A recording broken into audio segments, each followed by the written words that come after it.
트럼프 대통령 국내 여론도 안 좋죠. 이미 전쟁에 대한 반대 여론이 높았는데 유가까지 오르니까 이제 국민들이 다 돌아왔을 거고 중간 선거 이제 11월 달인데 그러다 보니 트럼프 대통령도 이제 전쟁의 속도가 우리가 생각했던 것보다 훨씬 빠르게 진행되고 있다. 생각보다 잘 되고 있다. 라는 것은 조기에 전쟁을 마무리하기 위한 포석에 가깝다. 이란이 항복할 가능성은 높지 않습니다. 왜냐하면 항복을 하잖아요. 그럼 미국에게 최대의 선물을 준 거예요. 그러니까 트럼프 대통령은 알아. 내가 약속하지 않았냐. 이란을 꼭 잡겠다고 했는데 항복하지 않았냐. 그런 선물을 줄 필요가 없죠. 이란 입장에서는. 이렇게 버티는 게 사실 이기는 거예요. 지금 걸프 국가가 사실은 이란한테 많이 맞았잖아요. 특히 아랍에미레이트는 이스라엘보다 더 많이 맞았어요. 거의 탄도미사일 거의 300발 이상을 맞았어요. 그다음에 드론은 막 2,000기가 다 나와서 공격했어. 이거는 아랍에미레이트가 한 번도 경험하지 못한 최악의 상황입니다. 다른 걸프 국가도 마찬가지예요. 다 패닉이에요. 정신적 공황 상태에 지금 빠져 있어요. 최악의 시나리오가 만들어졌습니다.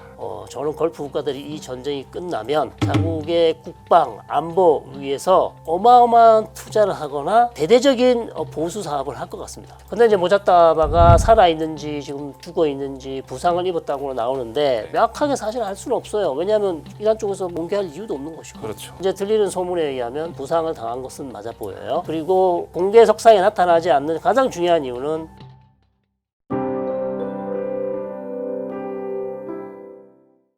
지난주에 이어서 현지 소식과 진단을 인포라를 통해서 계속 업데이트를 해주고 네. 계십니다. 네. 지금까지 상황 좀 어떻게 보십니까? 자 이제 12일째입니다. 네. 12일째고 어저께 아마 트럼프 대통령이 처음으로 전쟁을 끝낼 수 있다. 네, 그렇죠. 쉽게 말해서 출구 전략을 얘기를 했기 때문에 상당히 들뜬 기분이었었어요. 저도 네. 뭐 빨리 끝났으면 좋겠다. 네. 그런데 뭐 미국은 또 테헤란이나 이란에 대해서 아주 그냥 공세 수위를 높이고 네. 또 이란은 뭐 호르무즈 해협을 뭐 기뢰를 설치했다, 뭐. 설치하겠다 이런 얘기들이 계속 나오면서 설왕설래 이거 도대체 어떻게 되는 건가 갈팡질팡하고 있어서 방향을 못 잡겠다 하시는 분들이 많은데 네. 제가 오늘 방향을 한번 잡아보도록 하겠습니다. 네, 기대됩니다. 네. 근데- 일단 트럼프 대통령이 그렇게 스탠스가 얼마 전만 하더라도 이란은 어떻게든 다 때려잡겠다 하다가 이제는 조금 추구 전략을 고려하고 있을 정도로 스탠스가 변한 배경은 뭘까요? 잘 아시지 않습니까? 네. 유가 네. 네. 첫째도 둘째도 셋째도 유가 음, 유가가 너무 올랐어요. 네. 그리고 호르무즈 해협이 봉쇄가 됐잖아 사실상. 네, 그렇죠. 사실상 봉쇄죠. 예, 물리적으로 뭐 배를 갖다 대서 막은 건 아니지만 네. 유조선이나 상선이 들어갈 수 없는. 네. 왜냐하면 해병수비대가 들어오면 우리는 뭐 때리겠다. 네. 실제로 몇 대를 또 공격을 했고. 네. 자 그렇기 때문에 어느 배도 지금 거기 지금 들어가려고 하지 않아요. 다 돌아서 가고 있단 말이에요.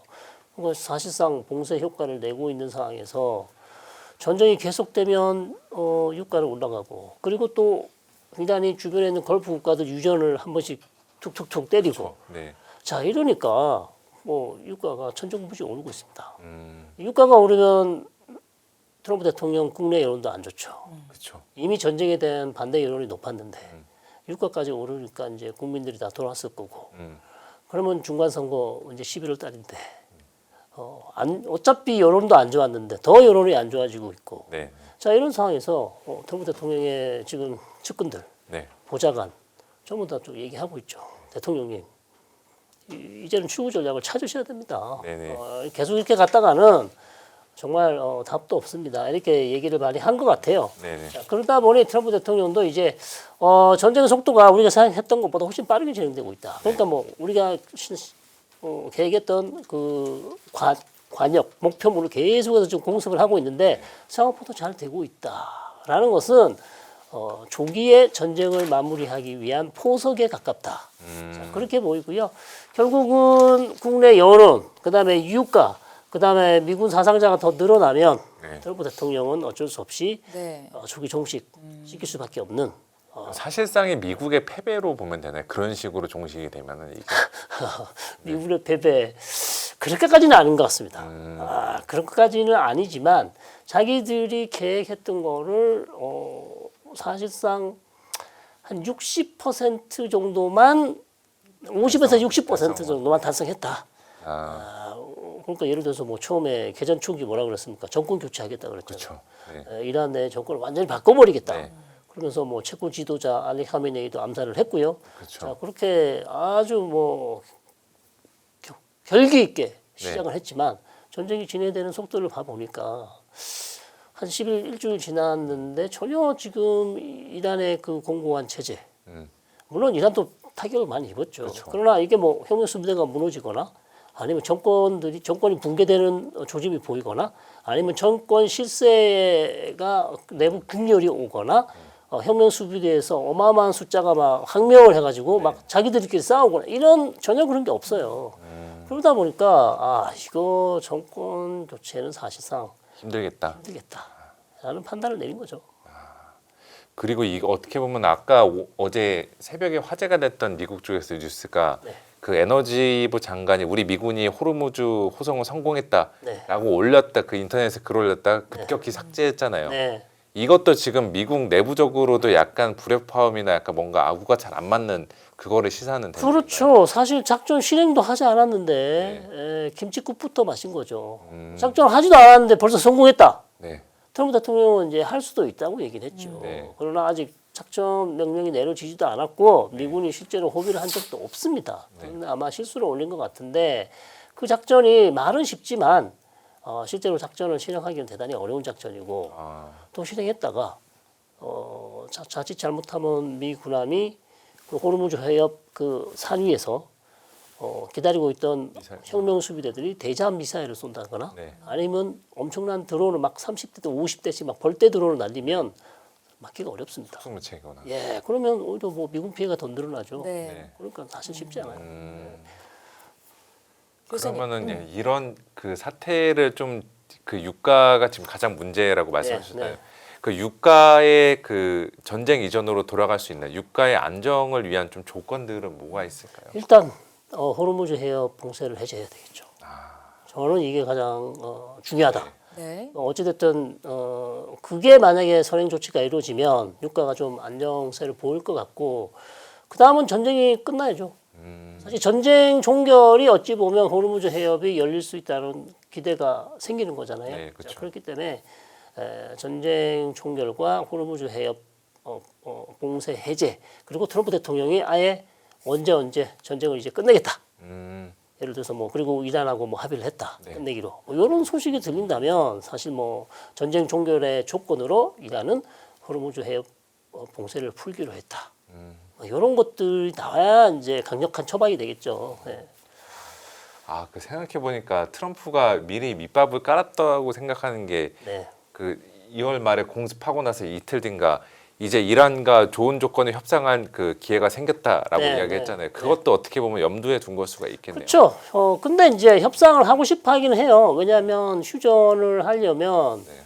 어찌됐건 이란도 전쟁을 중단해야 된단 말이에요. 네. 예를 들어서 휴전하지 않고 트럼프 대통령이 일방적으로 휴전을 선언하고 나간다면 나갈 수도 있잖아요. 네, 뭐 그렇죠. 예. 그러면 이란은 아니다. 우리는 전쟁하지 안 끝났다.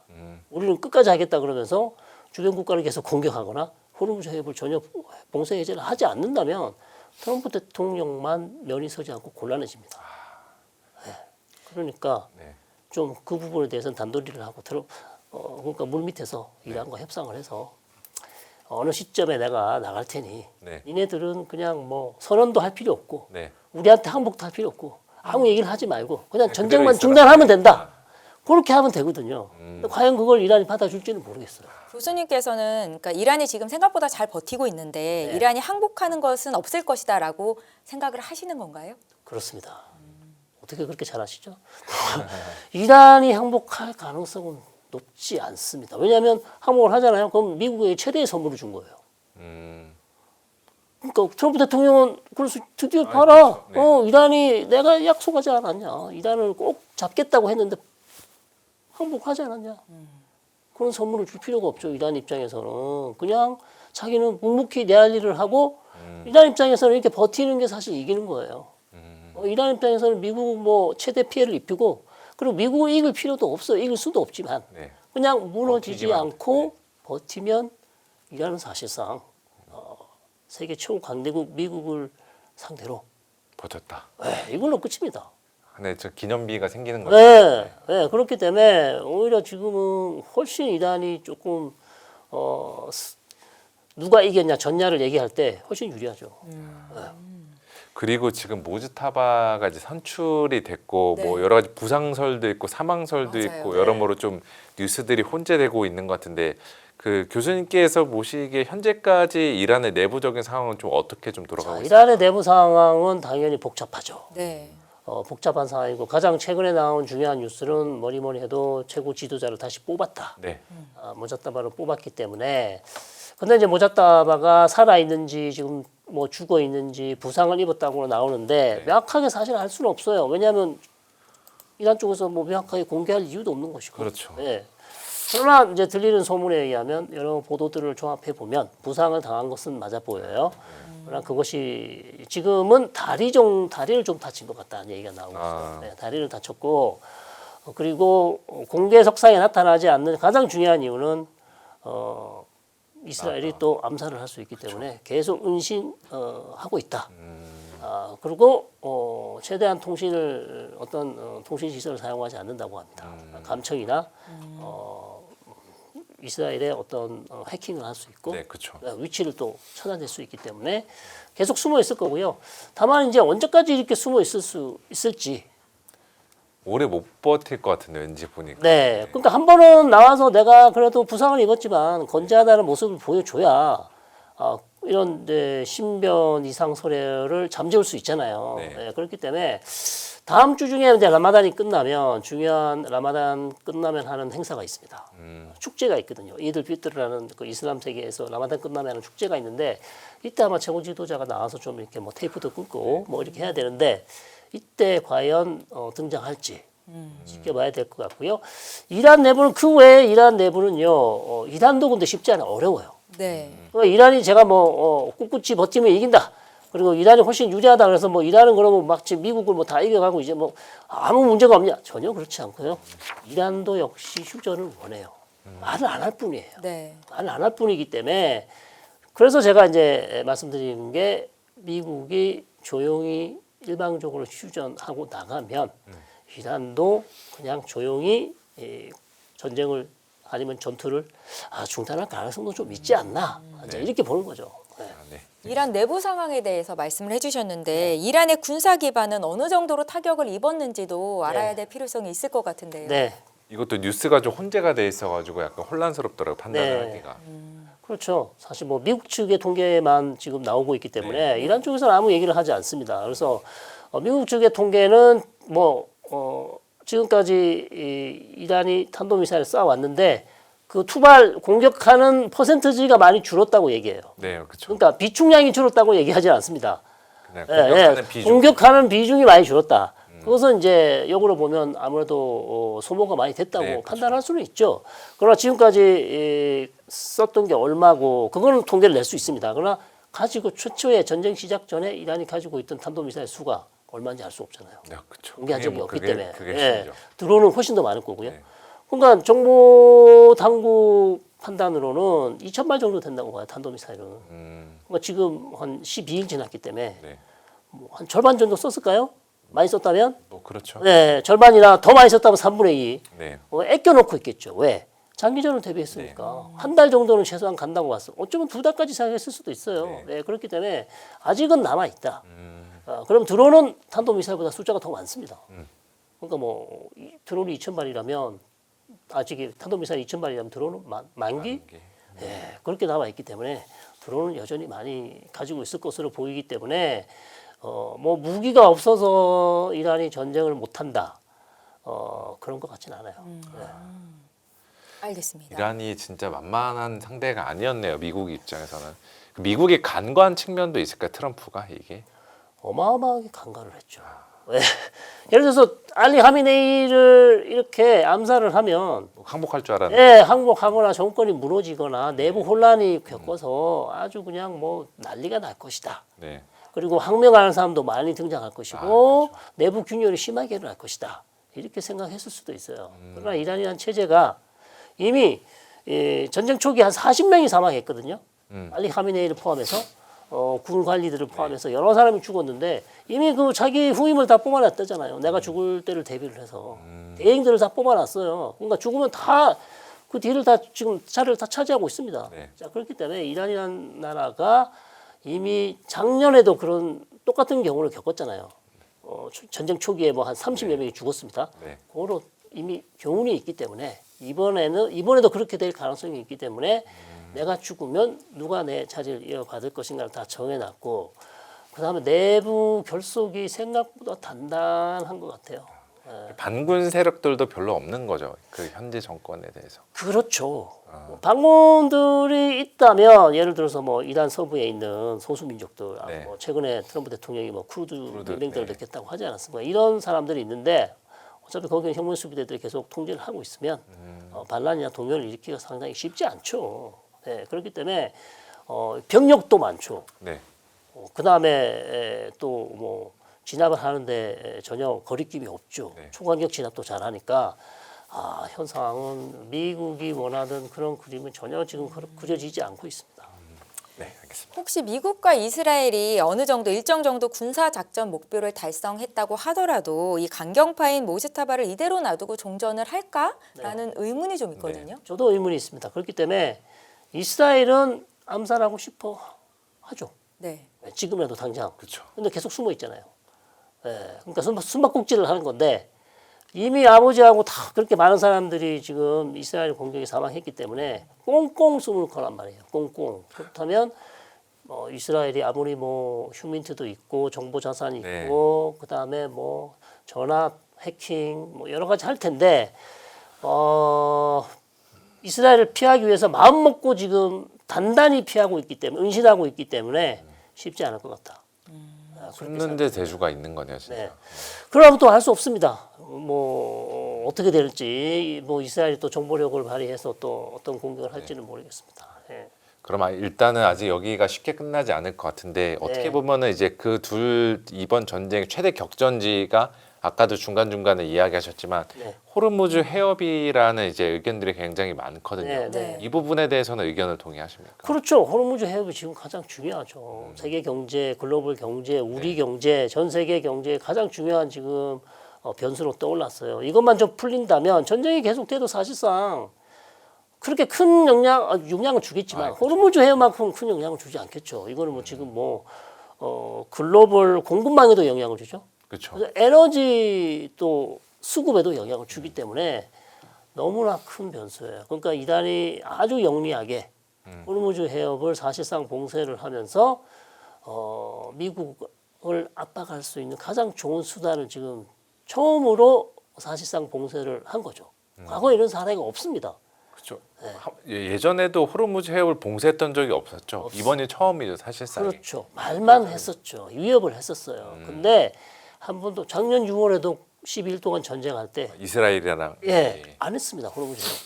근데 이번에는 죽기 살기로 왜냐면 이 집권 세력이 이번에는 잘못하면 우리도 죽을 수도 있겠다. 네. 상당히 위협을 느꼈기 때문에 자신들이 쓸 수 있는 마지막 카드까지 지금 다 쓰고 있다. 이렇게 말씀드릴 수 있겠습니다. 이거는 좀 간략하게 대답해 주셔도 좋을 것 같은데 네. 이란이 공격 과정에서 이번에 화학 무기를 사용했다라는 얘기도 있던데요. 이게 화학전으로까지 번질 가능성도 염두에 이란이요? 두십니까? 이란이 공격을 받은 거겠죠. 네, 이스라엘이 네. 이스라엘이 화학전을 사용했다기보다는 정유시설 유류 저장소를 때리면서 그게 이제 타면서 위에서 기름비가 산화물질이 많이 떨어졌어요. 그래서 그건 뭐 고의적으로 그랬다기보다는 네. 전략 물자이다 보니 또 이란이 이스라엘의 하이파 항에 있는 정유 시설을 또 공격을 했어요. 네, 그러니까 서로 공격을 하는 거예요 지금. 그러니까 지금 이스라엘이 너무 많이 때려가지고 이스라엘 많이 때린 것만 나오는데 네. 이란 역시도 작년 6월 12일 전쟁에도 이란이 탄도미사일로 이스라엘의 하이파의 항에 있는 정유 시설을 때렸습니다. 그때도 피해를 좀 입었어요. 네. 그런데 물론 이스라엘이 입힌 피해보다는 적겠지만 네. 이스라엘은 이제 정유 시설을 때려서 지금 국제사회에서 이제 욕을 많이 먹고 있습니다. 그래서 환경 피해도 있고 네. 그 다음에 미국 쪽에서는 유가가 지금 어려운데 네. 그것만은 때리지 말자고 했는데 때려버리니까 불편하겠네요. 때려버렸다. 이런 또 비판을 받고 있는 그런 상황입니다. 참 미국도 골치가 아프겠어요. 같이 이제 동지라고 같이 공격하는 이제 이스라엘도 저렇게 말을 안 들으니까 저도 처음에 그렇게 생각했는데 네. 지금 또 다른 얘기도 나오고 있어요. 어떤 얘기가? 그러니까 쉽게 말해서 역할 분담을 한 거죠. 약간 이스라엘은 약간 욕바지 대상, 약간 이런 네. 거니까. 어차피 이거 같이 작전을 했는데 이스라엘 네가 때리고 욕은 네가 먹고 나는 말리는 척할게. 그러니까 짜고 치는 고스톱 네. 이런 거였다는 얘기도 있어요. 그러니까 이게 마치 전혀 미국하고 저기 소통 없이 그냥 막 일방적으로 한 것은 또 아니다라는 얘기도 있습니다. 네. 알겠습니다. 미국이 이게 좀 종전 쪽으로 가는 것 같기도 한데 각국에서 사드나 패트리엇을 차출하고 있단 말이에요. 네네. 이건 또 어떤 걸 준비하고 있다고 아 봐야 됩니까? 급해요. 미국이 지금 종전을 가더라도 아직 뭐 한 일주일에서 10일 빠르면 일주일에서 10일이고 또 모릅니다. 4주에서 6주라고 그랬으니까 6주까지 가면 아직 시간이 더 남았어요. 네. 그럼 지금 미국이 막아줘야 될 국가가 걸프 국가만 한 12개 국가가 됩니다. 안 두드려 맞은 나라가 없어요. 그렇죠. 예, 그러려면 100%다 막기는 어렵지만 중요한 건 다 막아줘야 된단 말이에요. 근데 요격 미사일이 지금 바닥이 났을 거란 말이에요. 그래서 끌고 오는 거구나. 예, 그래서. 네. 그러니까 우리 것만 가져가는 게 아니고 네. 지금 유럽에 배치한 것도 어쩌면 괌에 배치한 것도 가져갈 수도 있어요. 괌은 좀 위험하긴 하지만 네. 그래서 이거는 좀 우리가 기분 나빠하실 사안은 아닌 것 같아요. 왜냐하면 물론 안 가져가는 게 최고죠. 네. 안 가져가는 게 최고인데 미국이 워낙 지금 급한 상황이고 네. 전쟁이 계속 되고 있는 상황인데 잠깐 가져갔다가 다시 돌려준다고 하는데 이거를 뭐 못 가져가게 한다든가 아니면 어쩌면 뭐 불쾌감을 표시하기보다는 능동적으로 빌려줄 때 확실히 화끈하게 빌려주고 다음에 우리가 필요할 때 다른 걸 또 받을 수 있는 기회를 만든다거나 아니면 가져가되 다른 전략 자산, 대체 전략 자산을 앞으로 만들어 줘라. 우리가 언제든지 빌려줄게. 사드나 패트리어트를 대체할 수 있는 다른 무기 체계를 하나 더 만들어 주면 되지 않냐? 이런 것들을 좀 이런 방안을 고민해봐야 될 것 같습니다. 네, 알겠습니다. 네. 그리고, 결론적으로 네. 네. 말씀하세요. 이것도 궁금한데 네. 어떻게 보면 이번 전쟁에서 뒤에서 웃고 있는 이제 국가들은 러시아랑 중국일 것 같아요. 네. 직관적으로 봤을 때. 네. 근데 그들도 요즘에 중재에 굉장히 좀 적극적인 태도를 보이고 있거든요. 네. 그들이 그렇게 그 중재에 나서고 있는 이유는 뭘까요? 뭐 러시아와 중국은 요즘 젊은 우리 청년들을 네. 잘 쓰는 용어 있죠? 팝콘 각이다. 네. 네, 팝콘 먹으면서 미국 니네들 뭐 전략 자산 좋다고 하는데 얼마나 잘하나 한번 보자. 뭐 이렇게 지금 보고 있을 텐데 일단 푸틴 대통령은 트럼프 대통령하고 친하잖아요. 네네. 우크라이나 전쟁 중단을 위해서 협상도 많이 했고 네. 그래서 소통이 되는 사람이고 푸틴 대통령은 또 이란하고도 친해요. 네. 이란은 중동의 가장 중요한 또 러시아의 동맹 국가나 마찬가지입니다. 네.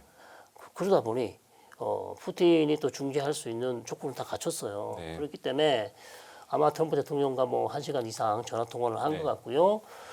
이란이 또 부탁했을 수도 있어요.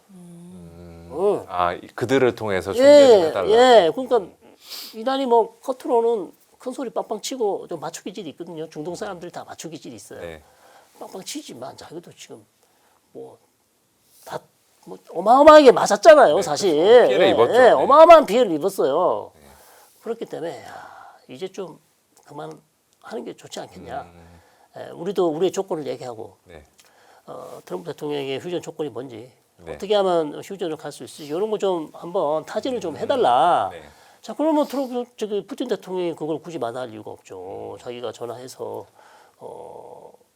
트럼프 대통령에게 인도 쪽에다가 지금 우리 원유 못 팔게 했던 거 제재도 풀어줬는데 유가가 하도 올라가니까 더 좀 풀어달라. 그걸 이제 대가로. 예, 더 좀 풀어달라. 그리고 전쟁을 중단하면 내가 우크라이나 전쟁에서 또 협상할 때도 네. 전향적으로 내가 생각을 해볼게. 그렇죠. 네. 그러면 유가 좀 더 팔게 해줘. 우리 지금 남아가지고 어디 저 버릴 데도 없잖아. 지금 네. 바다 위에 둥둥 떠다닌다고 하는데 제재도 좀 더 풀어주고. 그러니까 뭐 푸틴으로서 남는 장사죠. 안 할 이유가 없고 중국은 이란으로부터 80% 이란 수출의 80% 이상을 중국이 가져갔었어요. 네. 아주 저가로 네. 아시겠지만 미국의 제재를 회피한 거죠. 네네. 그래서 그렇게 했었는데 최근에는 이제 그걸 미국이 많이 막았기 때문에 사실 못 가져오고 있지만 어쨌든 중국도 중동 지역에서 자기의 역할이 있잖아요. 네. 좀 과거는 이제 미국이 다 독점을 했지만 네. 중국의 어떤 외교력 중재할 수 있다는 그런 새로운 중국의 모습을 보여줄 필요가 있는 것이고 네. 그 다음에 3월 또 말에 정상회담 있지 않습니까? 네, 맞죠. 거기에 또 좋은 일을 하나 해주면 네. 정상회담에서 좀 유리한 협상에서 좀 이제 미국에 유리한 쪽 협상을 해줄 수가 할 수 있겠다. 있죠. 내가 이렇게 잘해줬으니까 요거 하나 양보해달라 이렇게 얘기할 수도 있습니다. 네, 알겠습니다. 네, 러시아와 중국이 중재에 적극적으로 나설 가능성이 있다라는 말씀 주셨습니다. 한편으로 이번 전쟁으로 인해서 국내 방산 기업들의 위상이 좀 높아진 것 그렇죠. 같다라는 생각이 들어요. 천공투. 네. 네. 뭐니 해도 총공투. 네. 총투가 아랍에미레이트에 있고. 근데 네. 그게 가져간 지가 뭐 얼마 안 됐다고 그러던데요. 네. 12월 말쯤 뭐 가져가서 네. 배치를 했다는 얘기가 있고. 그 다음에 사우디도 가져갔고 이제 이라크도 이제 도입하려는 얘기를 하고 있다는데 사실 뭐 UAE가 아랍에미레이트가 총공투 있고 패트리어트도 있고 패트리어트도 있고 사드도 있고 다 있습니다. 네. 다 있긴 한데 어쨌든 우리 천궁이 가장 좋은 역할을 하지 않았을까. 그렇게 또 추가적으로 또 더 가져갔잖아요. 네. 추가적으로 더 달라고 막 네, 더 달라. 하더라고요. 네, 지금 급합니다. 그래서 어쨌든 뭐 전쟁은 안 좋은 일이나 네. 우리한테는 뭐 좋은 일이 될 수도 있는 거고 더군다나 뭐 공격용 무기가 아니잖아요. 네. 방어용 무기입니다. 방어용 방어용 무기이기 때문에 저는 앞으로 우리 이번 전쟁을 통해서 천궁2라든지 아니면 다른 무기 체계도 중동 국가들이 계속 러브콜을 할 수가 있다. 그 예전에는 보통 유럽 쪽에서 많이 가져갔는데 이제는 중동이라는 이제 추가적으로 저희가 네. 더 무기를 팔 기회가 주어진 거네요. 그렇죠. 더 중요한 사건은 네. 지금 걸프 국가가 사실은 이란한테 많이 맞았잖아요. 네. 특히 아랍에미레이트는 이스라엘보다 더 많이 맞았어요. 거의 탄도미사일 거의 300발 이상을 맞았어요. 뭐 300에서 500. 그다음에 드론은 막 2,000기가 지금 공격, 2,000기가 날아와서 공격했어. 이거는 아랍에미레이트가 국가가 세워진 이후에 한 번도 경험하지 못한 네. 최악의 상황입니다. 다른 걸프 국가도 마찬가지예요. 이렇게 타 국가로부터 드론과 탄도미사일 공격을 받아본 적이 없습니다. 네. 쉽게 말씀드리면 다 패닉이에요. 정신적 공황 상태에 지금 빠져 있어요. 네네. 왜냐하면 한 번도 겪어보지 못했잖아요. 네네. 전쟁을 경험하지 못했어요. 자 그렇다면 이 전쟁이 끝나면 네. 이런 국가들이 뭘 할까요? 다 이제 또 국방비를 더 많이 늘리겠죠. 군사력 체계를 더 갖추겠죠. 그렇죠. 네. 저는 이미 이 사람들이 이제는 지금까지는 미국의 안보에 의존해 왔잖아요. 네. 패트리어트 있고 사드 있으면 그리고 이란을 좀 달래면 설마 이란이 우리를 때리겠어? 이렇게 생각을 많이 해왔을 거예요. 그리고 안보보다는 경제에 집중을 해왔을 겁니다. 네. 아 경제 개발이 중요하다. 유럽도 마찬가지죠. 네. 유럽도 안보보다는 경제에 집중했잖아요. 그렇죠. 네. 그러다가 지금 된설이 맞은 거 아닙니까? 네, 러시아가 저렇게 하니까 똑같은 겁니다. 걸프 국가들이 지금은 경제 아예 뭐 설마 이 지역에 전쟁이 날까? 그리고 미국이 막아주면 전쟁이 안 날 것이라고 계속 생각을 했었는데 결국 최악의 시나리오가 만들어졌습니다. 자 그렇기 때문에 저는 걸프 국가들이 이 전쟁이 끝나면 자국의 국방 안보 위해서 아마 어마어마한 투자를 하거나 대대적인 보수 사업을 할 것 같습니다. 그렇다면 뭐 그게 미국의 무기를 가져오든지 네. 아니면 유럽이든지 아니면 우리 무기든지 하여튼 어마어마하게 할 거예요. 왜냐하면 자 한 번도 겪어보지 못했죠. 그럼 앞으로 그럼 추가적인 이란이 또 저렇게 공격하면 우리를 뭘로 막을 건지 어마어마하게 고민하겠죠. 그래서 오히려 우리한테는 이 전쟁이 좋은 기회가 될 수도 있어요. 어떤 면에서는? 네. 네, 알겠습니다. 마지막으로 중동 확전일로 속에서 우리는 어떤 과제를 안고 있는지 해결해 나아가야 하는지 조언 한 말씀 듣겠습니다. 뭐 제가 한 3년 전에 뭐 위기가 좀 있었을 때 중동에 네. 뭐 유튜브 채널에 나가서 딱 얘기를 했는데 최악의 상황을 대비해야 된다 이렇게 얘기했습니다. 호르무즈 해협도 뭐 어떻게 될지 모른다. 그랬더니 또 한 분이 옆에서 최악의 상황을 뭘 대비를 하냐. 네. 일어나지도 않을 일인데 괜히 괜히 힘만 들고 돈만 든다. 지금 일어나고 있네요. 그러니까요. 미래를 예측하기는 어렵습니다. 그래서 우리도 사실은 저희들도 사실 뭐 말은 그렇게 했지만 네. 설마 했죠. 그렇죠. 설마 했으면 사람들은 다 설마 합니다. 근데 한 번도 가보지 않은 길을 가잖아요. 그렇기 때문에 저희들도 투자를 하시건 뭘 하시든 간에 최악의 상황은 항상 자주는 일어나지 않지만 네. 만에 하나 일어날 가능성이 있기 때문에 플랜 B, C, 네. D를 다 준비를 해 놓으셔야 됩니다. 절대 안 일어나면 그런 일은 단언하면 안 없을 되는 거죠. 거야 네. 라고 했는데 지금 일어났어요. 이거. 네. 그렇기 때문에 그런 부분을 좀 우리가 보완해야 되고 우리도 네. 준비를 많이 해야 된다는 거죠.